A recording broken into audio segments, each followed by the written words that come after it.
Global Indian Network. Print, TV, events, podcasts. Find out more at Global Indian Series. Welcome back to the Global Indian Podcast, home to the greatest conversations and the official platform for people of Indian origin. Because yes, let's face it, we are everywhere. Now, you know, every single week we plunge into the human experience behind our perceptions of identity, take a second look at the countries we now call home, and tackle the big conversations. I find myself live on location, traveling right the way through North America, meeting with some of the minds, identities and individuals who are reshaping our notion of national borders. This week I find myself in the land of the Niagara Falls, of French fries and gravy, and where everybody is increasingly polite. Yes, I am in Canada to meet with a remarkable human being called Palminder Singh. Now, Palminder shot to fame over the course of the COVID pandemic because of his live feeds where he talks about some of the biggest issues that the world needs to know about facing Canada. He is an investigative journalist, and more importantly, he is a custodian of truth that is redefining what Canadianness means, not only to Canada, but to the world. This is a remarkable discussion because we have a look at the COVID situation here. We take a re-look at Justin Trudeau's government. And importantly, we analyse some of the biggest questions that we all need to take on. He also talks about his own identity as being a Sikh in Canada and some of the lessons that he wants the world to remember, especially when they move away from their home countries to a new location. As always, I'd like to say a massive thank you to all our dear supporters and sponsors, many of which you'll hear from soon. If you too would like to be part of our 50 Shades of Brand discussions, well, it couldn't be easier. Simply come to the website, which is www.globalindianseries.com. There you can listen to this podcast and the entire repertoire of discussions so far. I truly hope you enjoy this remarkable conversation. Hi, my name is Divya and I'm co-founder of the Global Indian Podcast. Before you get to today's show, I've got a quick favour to ask. If you've been enjoying our conversations, I'd love if you could take just 1 minute to leave us a review on the platform that you're listening to us on and share our work to friends and family. It helps us out a lot. Word of mouth is the primary way that we grow. Thanks for your continued support. Hi, my name is Nestor Alfred, CEO of St. Lucia Citizenship by Investment. Think freedom. What comes to mind? Freedom to explore, to travel to any destination for work or play? Or is it freedom of expression, being surrounded by the globally minded, those who care for society and environment? Every year, people from around the world apply for St. Lucian citizenship because they realize that real freedom is based on choice. Discover more about St. Lucian citizenship and how it's helping global Indians achieve more. My name is Chitra Stern, and I am a proud Global Indian Ambassador and CEO of Martignal Resorts and Martignal Residences. We pride ourselves on the journeys that define a community, and our developments bring people together. Did you know that over 70,000 people just like us call Portugal home? The Global Indian journey has brought people together in a meaningful way, and on behalf of all of us at Martignal, we want to thank you for joining us in these remarkable conversations. We look forward to seeing you here in Lisbon post-COVID. Have a great day. And just move. Get up and just move. Get up and just move. Get up and just move. My name is Palminder Singh and I'm 31 years old, and I came to Canada in the year of 2009 as an international student. Because back home in India, I have this very kind of vision about Canada. It's like a sum of wonderland, it's like a paradise. Yeah. Imagine I'm eating something sitting in India back home. I'm imagining, do they have same forks and knives? They have same brush? What are they using for this one? What are they using for this one? I was that kind of view, like, what is it to be in Canada? That's why I have this curiosity, I want to see it. So I did my 12th grade and then, IELTS, it's everywhere in India right now, in Punjab especially, and did my IELTS, and luckily I got my visa and I'm here. Then I came here in Malton, Mississauga. Malton area is like a Punjabi area, it's a hub of Punjabis. And I was like, let's go for a to see what is in the area, I went to this Westwood Mall, and they have this bank, TD Bank. I need to open my bank account. The bank was saying in Punjabi. No. And I went to that teller there, and he's a Punjabi too. I was like, wow, like I don't need to speak English. Why did I do my IELTS? Like you do, and everybody's a Punjabi there, right? And you hardly see any other guy in Malton. And I was like, okay, there's no difference between India and here, like, because our community building the same thing around us, like same grocery stores, everything is there, which you thinking, oh, I'm gonna take this, but once you are here, they have everything here, even the stuff we are not finding in Indian grocery stores in India, they have it here, like kayam churan and keda life boy sabban, like everything, they have everything here. I go, wow. So then I was like, okay, so there is no difference. Then I start observing things, like why people are here, because they have same thing here like we have back home. What is the difference? Only difference what I see, people working 9 to 5, and they have weekends to enjoy, but most of the weekend groceries and stuff, or they have programs to attend in the Gurdwara, birthday parties, and they're on the clock 24/7. And now a lot of students came here, they expose the Canadian system, like what is happening in Canada actually. But before, our relatives, it was all hidden. They're like, oh, we do these jobs and it's nice, and we drink juices with the dinner and stuff like that. I was like, wow. Then I saw that lifestyle, brother. Within 6 months, I was done with the system. Really? Yeah, I was like, I went to the factory, people are working 25 years in the night shift, and they have no time to sit with their children. They just go in the morning, take a nap, do their stuff, then at night they're working. Just basically people are working for food and shelter. They're paying the mortgage. You're working to live. That's it, working to live. I was like, why you are here? You are much better back home. Like that's the base of my entire thing, like we're gonna discuss. Like you have your home there, back home, you have your own field, you grow your own food, you are sovereign, you don't need nothing. You just need inner peace and happiness, you to find that satisfaction within. But over here, they are running in the rat race, and it's not ending nowhere. And they're losing their connection with the children, the next generation. I'm a contractor, I've been every new house every week. We've seen these elderly people, our dadi, they're just sitting and watching news and TV. They're houses, they're not homes, they're not feeling there, because everybody's busy working, and there's no connection. They couldn't spend time with the children. Now children, they don't have time for them. Now their parents are complaining, oh, they don't sit with us. Like when they were younger, did you sit with them? No, because they're busy making money. I have a 4-year-old kid now. I can relate. What she needs right now, time. She doesn't need nothing. She's like, Papa, I want to play with you, I want to spend time with you, that's it. Now people don't have time here for their kids because they are in the rat race. They cannot sit home, they cannot come home early because of the job.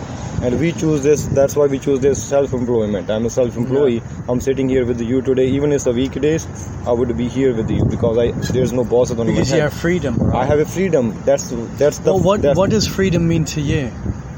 Freedom, first thing is my inner freedom, like I'm not attached to nothing. You're not chained. I'm just happy wherever I am. Even I have to sleep on the road, in the car, everywhere. I'm not attached to the luxury of life. I'm free. I can survive anywhere because we get that from our history. Because eternally they were free. That's why they could have reached there for the Khalsa Raj, the 40 years of Khalsa Raj, right? Sikh Empire, because they were already free. They just brought they manifested that freedom into this physical empire. They were free within. So that's why I'm saying it's because the systems that were built upon personal understanding. If you know yourself within, then you can actually dictate it without, right? So that's why people are running around those stuff, because they're feeling something empty. They're looking it for outside. Oh, let's see, buy this, let's go there, let's go to Canada, let's go to America. But everywhere, if your mind is not changing, you're not working on yourself, everything is the same. So then how do you view Canada at this moment in time? Because when you look at your social media feeds, you've been exposing a lot of the truths that most people are almost in denial over. All the world is absolutely ignorant with. I know when we spoke on the phone, you showed me content, and I was shocked because you spoke about this freedom convoy. I was thinking, well, we've been all over the world, and Canada for us, and we're sitting here right now in Toronto, but Canada for us and the PM for us is this shining example of how every prime minister in the world needs to be. You know, he is the bee's knees. And then you show me this footage and you think, we've got it severely wrong, something is up. Run me through, what does it mean to be Canadian at this moment in time? This moment of time, there's the biggest division is happening in Canada right now on the name of this medical choice, like vax and anti-vax. Yeah. Because before it was a beautiful country, we loved it, and everybody's like greeting each other, meeting each other, opening the door. You know, you feel a lot of love and compassion in Canada because they say, excuse me, sorry, thank you all the time, everywhere. And they were like, you first, you say, standing on the stop sign, people like fighting, go. So that was the Canada I was seeing. Like, it's the polite walls. Yeah, very polite people, right? And then this lockdown started happening, and it created the division. Like, a lot of people, they were like, no, we are not complying with it. We are not complying with the masks and stuff. And the media starts spreading the hate. I forgot to show you the headline of the Toronto Star newspaper, full of hate, brother. It's like a third grade Indian. Hate in what way? No jab, no jobs kind of news on the front page. Like, if you're not vaccinated, blah blah blah, you shouldn't be in the hospital. Like, they just projected so much hate and fear in people's minds. But this was the country of liberalism where people had a choice. That's what we all felt. That's why we're talking now. It's totally upside down. Like, there's no people like, oh, you have to get jabbed if you want to go to the job, if you want to ride a train, if you want to ride an airplane. I made my TikTok video when Freedom Convoy happened. Trudeau speaking about the convoy, majority of Canadians are vaccinated, and these are small fringe minority, and they're racist people, they're misogynist and terrorists, blah blah blah, right? And we were a part of that too. I was like, we are there. We never feel that hate there, because people are there just to end that mandate, nothing else. Just we need to have our own freedom of choice. If I want to take it, I'll take it. If I don't want to take it, it's my choice. Why was that important for people? Huh?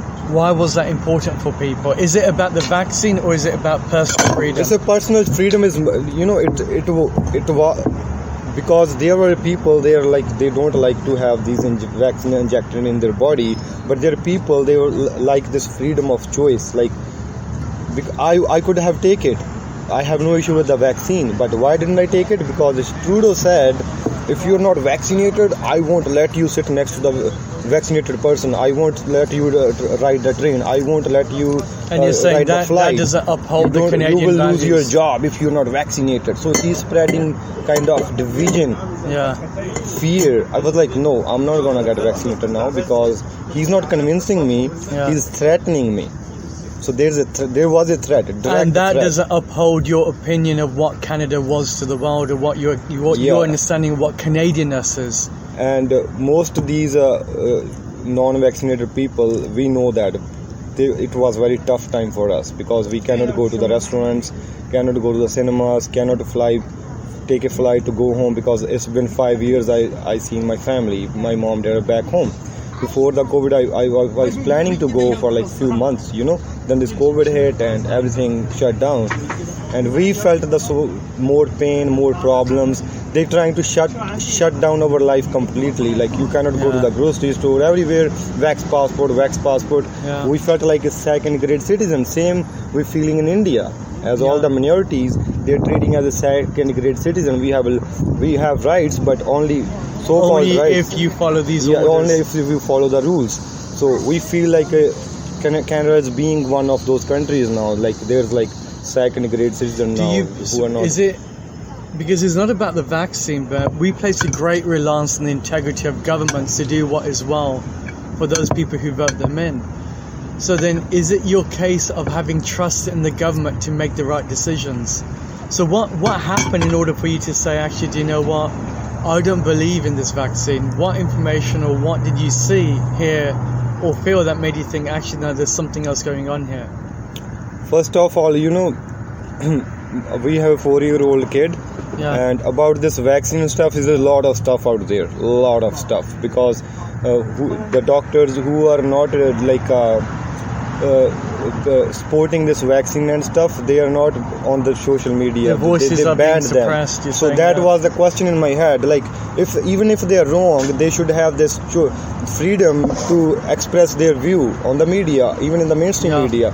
But in the mainstream media, everywhere you won't see that. Only one-sided thing. So that created so many doubts in my head. Like, we want to see the both things and we will decide either my kid want to take it or not. Same with the COVID vaccine. We need to see the both sides of the doctor. There's doctor, they're saying mRNA technology is a new technology. It's being tested. It's not proven on the humans yet. So I was like, okay, and you cannot see those doctors in the mainstream media. No. Mainstream media is saying safe and effective. I was like, how about these doctors? They are saying it's a test, it's experimented, it's not proven yet. And they're doctors and medical professionals, so therefore, in the weight of evidence, their testimony is as strong as those people. They're in the same profession. So you were judging it based on saying, well, what is the verity in the way that this thing is being prescribed to us? Yeah.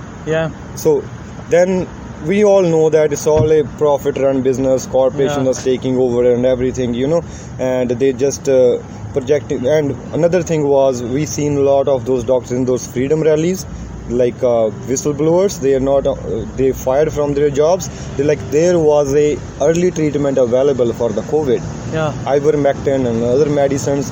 We could have treated all the patients. They did it in UP. I think in UP, Uttar Pradesh, there was like an outbreak, and somehow Modi called Biden and they prepared some kits, like early treatment kits, and there was no COVID in UP, and it's gonna be worse in India if there's an outbreak there. And how there's no vaccine that time, how did they treat all those people? Because they sent all these early treatment kits there to India. Why didn't they promote those early treatments? But they want to push that vaccines. And those doctors were like, we could have saved people, but no, they have to put them on the ventilators and stuff like that, and the hospital are getting paid. And you had a post. I remember you saying that if somebody goes in with pneumonia, they get X amount. If they have to get on a ventilator, it's $35,000. Yeah, because if a normal person going on the ventilator for the pneumonia, it's like hospital getting paid like $3,000 or $5,000. And if the COVID patient, it's kind of pneumonia too, right? If he's getting on the ventilator, hospital is getting paid $35,000. So what will hospital do?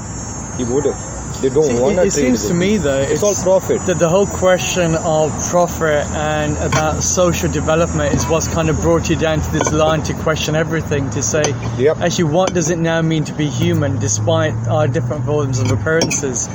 Now, when I look at you, Baji, I see somebody that could come straight from Punjab. You have a Pag, you have a Dari, for those who are listening in. But for a lot of people, when they look at you, what do they think when they see you first? Initially, first, they seen Jagmeet in the mainstream. They think, oh, you are, and I wear this NDP color. It's not NDP color, it's our Khalsa color, you know. And they think, oh, you are NDP guy, you support Jagmeet. So the color has now been associated with a political party here. NDP has the same color, the orange color, but we have this color for years, They associated with this color with NDP. This is the first comment. Oh, are you Jagmeet? I'm not Jagmeet. That's what first thing I'm seeing. This is stereotype, Oh, he's a Jagmeet because. And then he's like, oh, do you support him? Do you support NDP? Blah blah blah. I was like, no, I do not support any political party. Right. Then I started expressing my views on Canadian system, because it's just happened coincidentally. We born in Punjab, we are attached to Punjab, we read Punjabi news, we are focused on Punjab issues all the time. I was sleeping on Canadian side, we never watched Canadian news. All the immigrants, they do not watch Canadian news, they just go to their house, their TV is running, back home news, alright? Same with me. Then this Freedom Convoy happened, now I'm totally focused on Canadian thing. I'm listening to Trudeau. We are watching what bills they are passing in the parliament. We are watching their Twitters closely. Trudeau, Freeland, and Jagmeet and everybody very closely. We're watching them. And once you watch them, I start taking the screenshots. And let's say past 3 months news, when I get that together, there's a story in it. Yeah, because but the thing is, you've given yourself the ability and the bandwidth to see the rhythm of how people talk, whereas most people look at it just literally short term. And because you've experienced it in the past as well, you know what discrimination looks like. So right now I can tell people, say, oh, Canada is better. Yes, it's better, clean roads, we are sitting here, clean, everything nice and clean. But the system wise, it's getting worse. So what are your thoughts when you have something like Jagmeet? For the whole world, when we look at him, it's like, wow, it's a fellow Punjabi guy's a Sikh, he's there. If you remove his appearance, what are we really looking at here? So I don't want to say those words on podcast, but he's the worst guy ever you will know in the politics. Is he using identity as a way to he used our identity to get elected in the NDP leadership, because I'll talk about Khalistan, I'll talk about because he started his career as a Sikh activist. He started a Sikh activist Was network. he a genuine Sikh activist? Now if you see it now, no. Maybe he used that thing, maybe he was, now he's like into something else. He never ever speak about Sikh issues. Deep Sidhu died in India, he never speak about that. He never speak about those issues, Panth issues, he never speak about them anymore. Yeah. All the Sikhs, they're noticing it, because he used them to get there. See, the identity. Yeah. So now he's a member of World Economic Forum as well. So the whole things are running in the world because of World Economic Forum.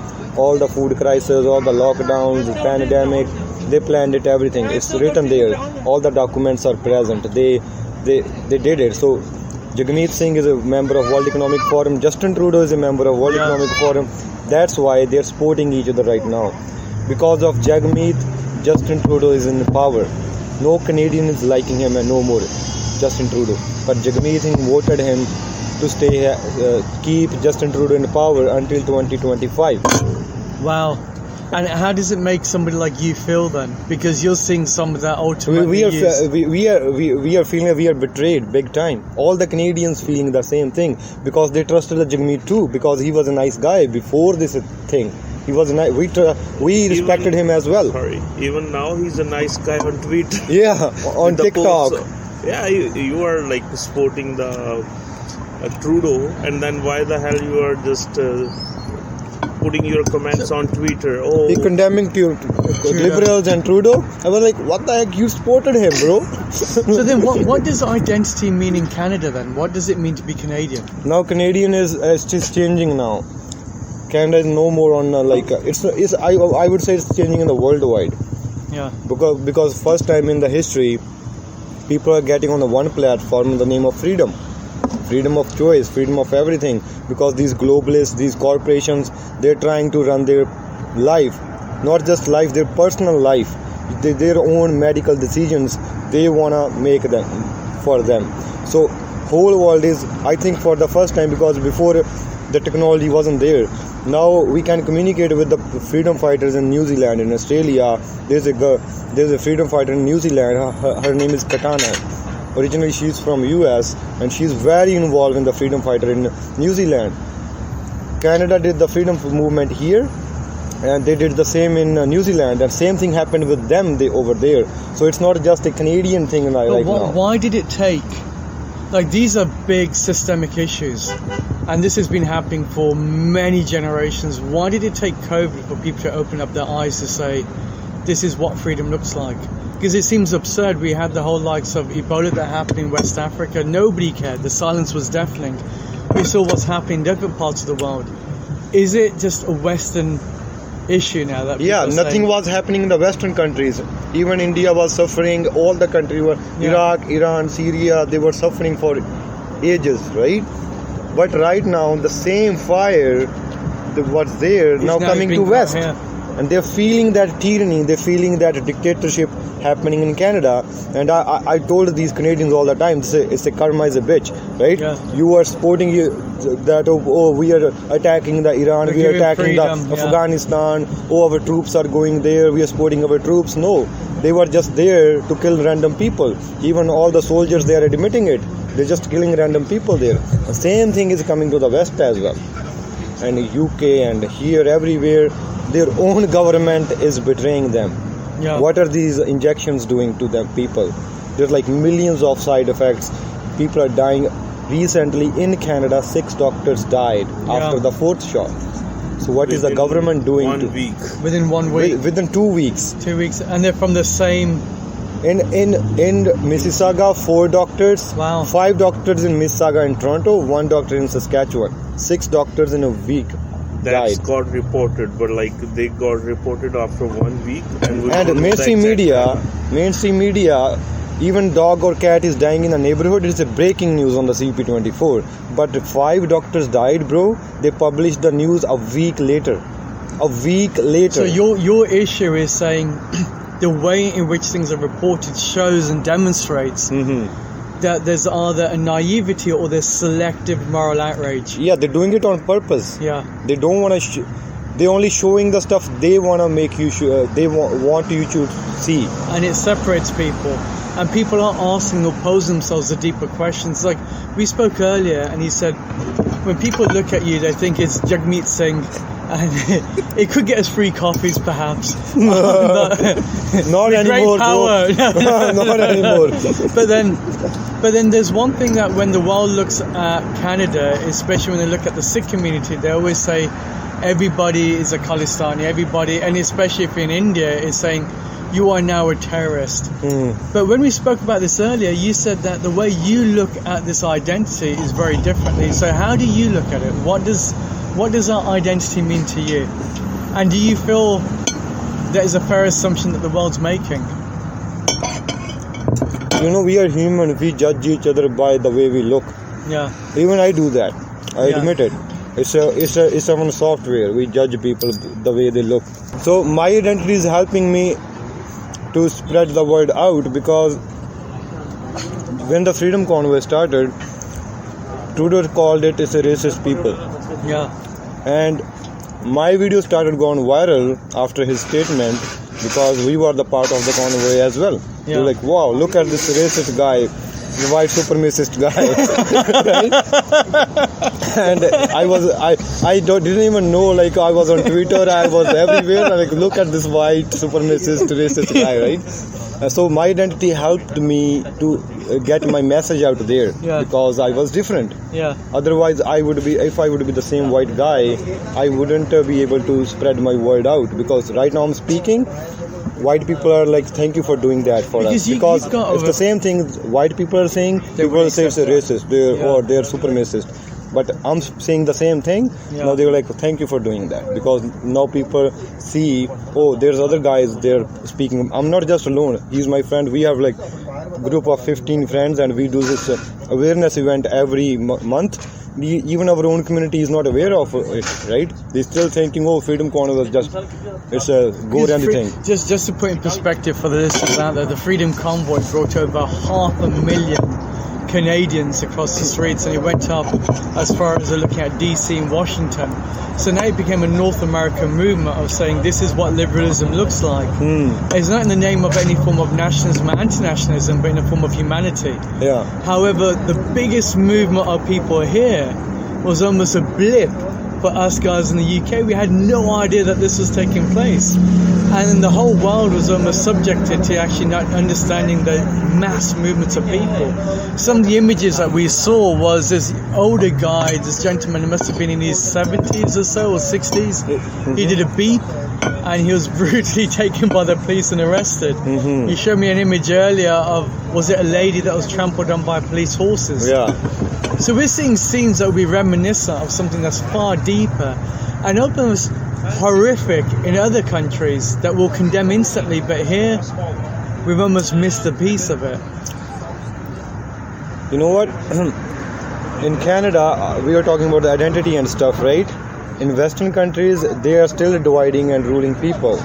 In Brampton, there are only Sikh Punjabi communities there. In Scarborough, only Chinese people there. In certain areas, there are people like Muslims are. This is Muslim area. This area, and all these elected their MPs, and they just working on their community. And white people won't vote for them, right? Because they're just promising that we are working for. There's a Sikh Heritage Month here, Muslim Heritage Month. So, in a kind of, they're using that positive tool to like spread the awareness about the community. But if you go in the deeper level, they're dividing the people into religions here as well. So, what Freedom Convoy did, first time in Canada, I think all the people, I can admit that they were like racist people too in the convoy, but we had this conversation for the first time. They never ever had a conversation with the brown guy or with the Sikh guy. And they had a stereotype. We were just judging each other from the distance. I see a tattooed white guy, I was like, oh, he's a racist guy. He's judging me as a brown guy, blah blah blah. Yeah. But the first time in the Freedom Convoy, we have conversations together. Yeah. I started making videos. My video went viral. People start understanding our culture, who we really are, because majority of the Canadian, they're thinking, and if we have beard and turban, we are like all Bin Laden, all the terrorists. But most of the Canadians, they didn't even know we are Sikhs, right? Oh wow. Yeah. So they were like, oh, what is your faith? What do you do? Like, this is, I don't directly preaching my faith in my videos. Yeah. They're just seeing my videos, seeing my content. And because reactions. They want to know who we are, who we really are. So Freedom Convoy gave us the platform, the Canadians, to forget about the differences of race, religion, caste. Let's have a conversation. And we had this. Most of the guys, they admitted it on my TikTok. Literally, he said, I used to hate you guys. But he was like, now I love you. Because they never knew. They just reading the mainstream media, watching the mainstream media. So the Freedom Convoy is essentially it was bringing people together. Unity Day. Yes, it was a unity. Canada was united for the first time. Even all the people that are admitting who were there, they know it. Who wasn't there, they just know the mainstream media thing. That's the real Canadian thing happened. Canadian thing. So that's Canadian. For the first time. Wow. For the first time in Canada, it happened. What's your biggest fear? My fear? Yeah. Nirpa, nirvair, no fear. no fear at all. People asking me all the time, oh, you're speaking about Indian government. No, what's your biggest fear for a country like Canada? Do you think that... For the country? Yeah, because you feel that the whole idea of unity, is this a short-lived thing that all of a sudden when COVID disappears, there'll be a monkeypox pandemic? Once monkeypox disappears, do you think it's the fact that we're starting to not realize what it is to be fear human? is if people won't wake up now. This is what I'm seeing. I'm studying this topic very closely. World Economic Forum, watching their videos and everything. They want to control the world on their finger, on the button. Make everything digitalized. You control your life on the digital, through the digital currency, digital ID. This not just in Canada, it's gonna be global. Yeah. If it's happening in Canada, it will happen everywhere because their agenda is global. It's not just only for Canada. What is Canada suffering is right now? Same thing is happening in Australia, New Zealand, everywhere. It's not just a Canadian thing. So I see the world as a humanity, all countries together. Yeah. So this is how I look at the world. But if people don't wake up right now, this is the last attack on the humanity. Last attack. After that, once they controlled everything. Once the system's in place. Yes, that's it. You won't be able to raise your voice. Yeah. Forget the social media. They won't even let you speak like that. They will track you every moment. The problem is common sense is everything but common. And most people don't recognize that as a fact that there's this insidious way in which people are becoming muted. Censorship, you've got governments out there that are turning around saying this is how we view our own sovereign state of economics. Mm-hmm. But when we've seen the likes of, as you rightly saying about the World Economic Forum, or even ideas that went around the UN, United Nations was a wonderful idea to initiate with. But what it's turned into, the actions of that has now shifted dramatically. Yep. And this is the moment in time where we can either purge ourselves, where we start realizing as humanity we are as one, or we start creating a deeper issue and a deeper divide for people. It's fascinating. What was your biggest fear, Baji, on your side for Canada? Because this is now your home. I know the planet's your home, but in your microcosm of being, outside of Brampton. Same thing. Because if we didn't wake up right now, like what we are, every brown people, like that's in our blood. We don't work for ourselves. We work for our kids. If we don't wake up right now, all of our work is gone, because if we cannot make a better future, better world for our children, then they're gonna question where was you when everything was happening. Yeah. Where was your voice when you could have made a change? Yeah.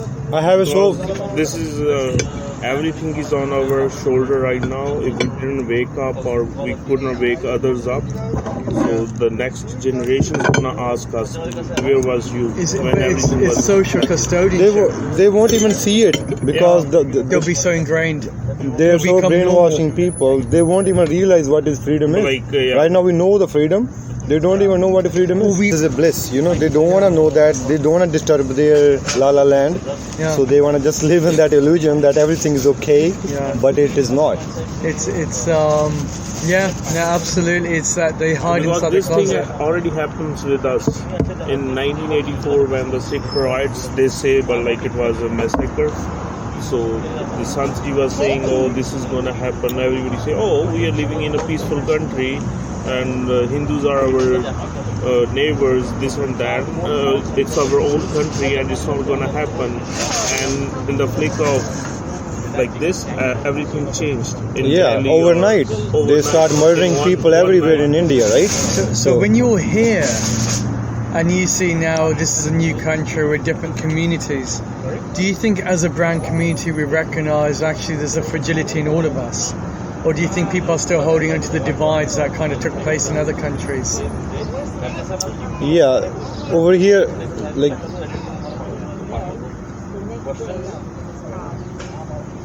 I don't understand your question. So the question is saying, obviously what took place in India then created a huge divide, a rift between communities. But when those communities pick up and they come to a new country like Canada, for example, does it give time to heal those divides? So actually, let's have these open discussions. Or do you think we almost hold on to those divides even stronger? Same here. We are holding on those divides, same here as well. Yeah. If the one group is migrating to here, they just want to live in the same community. They don't want to live in the white neighborhood, other neighborhood. They want their own people around them. Is that because of fear, or is that just because it's an ease, comfort zone, or fear as well? Because we feel safe with our own. Because like people, even the politicians, they want us to divide and rule. So this is how we are trained. Okay, within the same community, you will be safe. This and that. So and that's easier for the politicians to get elected on because about harvesting. Yeah. No, this is really good. We are programmed like in the schools. They have programmed or in our community. So okay, within the same community we will be safe. Oh, white guys are racists. These guys are this and that. So it's easier for them to control us. Have you guys ever suffered racism? And racism's the wrong word because that means that there's different races. We're all the human race. So have you guys ever suffered ethnic bias in Canada? Have people judged you upon the way that you look or how they perceive you to be? Yes. You have? It's normal. Yeah, it's normal. Yeah, we do the same thing too. I don't feel that as a victim because in the back home, we have these laborers. They're coming from Bihar and other small states. We treat them the same, so we cannot complain. Like because we are humans. We do these kind of things. If somebody's not awake to that level, he obviously do that thing because everybody is not a saint, right? Yeah. So if somebody's not doing that, either he's afraid or he's just too weak. Whoever's feel a little bit power, they will do it. Yeah. And our community do with our own people. Yeah. With students. You are students. international students, look what they're doing. So we are feeling that within our own community, how can we blame the one? I'm an immigrant, but I've been here for 20 years, so therefore I can look down on you. And you're like, well, I arrived 2 weeks ago, but I can look down on him because he just arrived yesterday. Yeah, There's this like cesspit of activity. So, it shouldn't be this shouldn't be the issue. Yeah. The more we talk about it, it's just to discuss. There's no solution to it. It's gonna be there. The best part we can do, like you are initiating this, like have these conversations. We can either having the conversation on the racism. We should invite those people. Let's talk. Absolutely, yeah. Let's talk. Do not choose a topic. Just let's talk. Have a real and you don't even know. I'll tell you the right fresh story. The white dude in Orangeville, right? And I started working with these builders to install tiles, and this guy was working there. And when I appeared on the site, he looked at me. I knew the way he looked at me, right? We know, right? There's a look. Yeah, there was a look. And I'm from the day one, I'm very, very like people. I'm a people person. Wherever I go, I make friends. And I did not hold nothing in my heart, because what our people do, they see a white guy, he's looking at them, we are holding that thing too. We make that tension. Nobody want to diffuse it. That's the problem. But I'm the guy who diffuse everything. So I started working. First day, end of the day, we are like talking good, like about the stuff, everything. He's laughing at me, I'm laughing at him. Like genuinely, like he's cracking those racist jokes on me, and I'm laughing, and we're both laughing. And you realize and then he realized, like, he's not a bad guy. Then now, bro, we are best friends. Now one day he admitted, like, he live in Orangeville, he knows all the sick people doing in Brampton, all the trucking, and like, bro, I hate your people, but I never met them. Now he invited me, he introduced me to his family, his wife, his daughter, and he was like, he was saying everybody he has like brown neighbor. Oh, I have one brown friend. So this is all differences. We are not communicating with each other. We are judging each other from the distance. Even these Hell Angels, we have this motorcycle club here, Hell Angels. Media promoter them like, oh, they are very racist and blah blah blah. Even I'm gonna go talk to them as well. I really want to see how racist they are. I want to have a conversation with them. Because what's the worst can happen? And what you're doing now, you're breaking down those perceptions, because you say, well, again, we place a great reliance on the integrity of the media. That has now been shot dead. We've realised just how washed this thing can be. And so it's re-challenging the way that we look at the human experience, taking those conversations to say, we're all on the same bloody planet together. We're all the same. That's it. I wouldn't say the racism card only politicians are using to make one community a victim, another community like, oh, they are being racist. Everybody is a racist. It's in your DNA, like I would say. I think everyone has a form of discrimination based on fear. Even we are racist towards Gore. Oh, he's Gora. We do that too. We are racist too. We do that with the black people. It's everywhere, bro. It's because they're just using that tool to divide people and make. So it's what you said earlier. I think it's a question of combined ignorance. Because if we treat humanity as one, which is a single premise of what it is, we start to realize that your appearance is not an identity, it's just another arbitrary factor of your humanness. But most people don't take conversations on. Most people don't tend to spend time to actually speak to other people who are part of the same planet and in the world in which we live. And so the whole idea of discrimination is based upon fear. And which is weird, because as a community, as you rightly said, there's no fear, no hate, but we're such a fearful bunch. Because we won't talk to people, we won't make that effort. Let's start with Guru Nanak. What Guru Nanak Dev Ji did, he walked miles away. What he did? Conversation. He talked to people like, you are one. There's a king, there's you, there's no difference. Ek Onkar means everything is one. We are all one. That God is right here. Kat mein har ju bas hai. Other religions they are taking, oh, you are a sinner, you are blah blah blah. But Guru Nanak saying, the God is right in your heart. Your church, your temple, your Gurdwara is right here in your heart. And he he first time in the history, Guru Nanak Dev Ji, he break all the bonds of this racism, casteism in India. All the You know, isms, yeah. all the people were separated with the caste and everything. In Sikhism, there is no caste. If you go into the Gurdwara, you're sitting on the with everybody. Either it's a politician or a ordinary Everyone's guy. equal. Everyone is equal. Everyone. But the problem with our people right now, we think, oh, we are sick, we are better than others. There's another problem. Really? Right? Is that a Brampton issue? Is it a Canadian issue? Is it? It's just we need to work on ourselves. Do you think know? do you think we get caught up too much in the physical identities at times? Because it's very easy for anybody to don, a pagadi and have a gadari, but it's very hard for somebody to actually actively challenge the way that they see the world. And that's the big issue, isn't it? That's the thing. The schooling, they're handicapping us to think about those things. They're just making us prepare to just study, go to, then find a job, then just have your living. So it's not about having a life, it's more about having content that you have to work in order to live. Yeah, that's how we So are we- schooled. Yeah. Okay, nobody talks how to think, how to pray, like How to be human. human.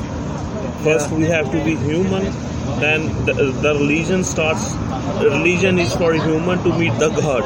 First Yeah. we have to be human. If we Yeah. are not human, Then we how do you could speak be- the language? We Yeah. can say, oh, I'm a Sikh, I'm a Christian. We all going to hell if we are not doing the good deeds. At the end, it doesn't matter how I look. It's We're about- gonna be judged by our deeds. Absolutely. And your What deeds we're are doing. only going to be formed by the experiences that you put yourself in, and those Yeah. experiences will be. Outside I can be a good person, but who knows how bad or good I am from inside? Only God knows. We can fool around with the people by showing our outer self. Oh, I'm a very nice guy, but the God knows. We know, At the time, we're gonna be judged by our deeds, how we think about others, Yeah. and what we have did, and with what attention we have did that thing. Yeah. Sometimes we are doing the good deeds, but our intention is bad. Yeah. Right now we can say, okay, the doctors, they are the WEF is saying, oh, COVID shot is good for you, but their intention is bad. But it's also the discourse and the ability to have open conversations and having the bandwidth enough to be empty inside to actually be able to listen and absorb what these conversations are. Yes. And the problem is, I think what you're alluding to is that most people are so full to the brim of misconceptions, all these ideas of identity that even when they're told it, even when you listen, you can't hear it. Yeah. And those are ultimately where the Because we are difficulties are. already filled with lies. This We is don't want to come bring anything else into our mind, because we are already filled with the fake news or Fake the views. ideology, Absolutely. or like that's was put during our schools, or even like from the childhood we start saying, oh, our parents say, oh, this is good, this is bad. That's how they have make the world right now. I can judge you by your appearance, and because that was like told to me, oh, if there's a white guy, he will be like this. Oh, if you see a turban guy, he should be a terrorist. So these kind of things already in our mind. So we're not gonna, and after practicing on these things, it becomes happy. Yeah. And it's very hard. This is why. Yeah, like if we plant a tree, we can, like when we born, we are childs, we are like light branches. We can move around to shape the branches. When we become big, it's hard to move the branches. But then we realize in the grander schemes of what it is to be a human being, we are just this small little part of blip of history. Yeah. And yet our own version of superiority is this big when the reality is that we're that small. That's the main problem right now. If we are talking about something, if I am agree with you, still I want to apply that thing on me, because I have already built up my own perceptions on that thing. I think it's that exposed experience, isn't it? Having the ability to see the world as it is rather than how we are. I think the moment we can do that, like what you witnessed with the Freedom Convoy, it challenges your perceptions, say actually what is right and what is wrong, and then how do I apply that to everything else that I see. That's why you're saying now the interest in the World Economic Forum, because you recognize, hang on, if something can happen here that has that much of an impact, what happens when you scale it up? What does that do to people? Yep. And then how does it challenge the way that we look at each other? What an amazing conversation, I'm sure you agree. What it brings to the fore is the idea of how identity is almost structured once we leave home. Those countries that we almost classify as our home countries of birth. What it also brings to the fore is that we often really don't understand what's taking place in the countries that we wish to visit, wish to go to, because of the way in which the media is formed in itself. For me, there's a lot to take away from this conversation. I think one, about the inner truth, the way that we look at ourselves, society and the planet, but also the idea of saying, why is it important to fight for what we think is right that benefits all and every echelon of society and not just the selected few? If you like this podcast, well, you're going to love the entire conversation so far. Do me a favor. If you support liberalism and you support the ideas that surround the human identity, a complex that goes beyond the arbitrary factor of skin color, and you want to know more about the world, make sure you like, share and subscribe. Because with your support, we continue building this world's largest living encyclopedia of human stories. Until next week, I hope all remains well.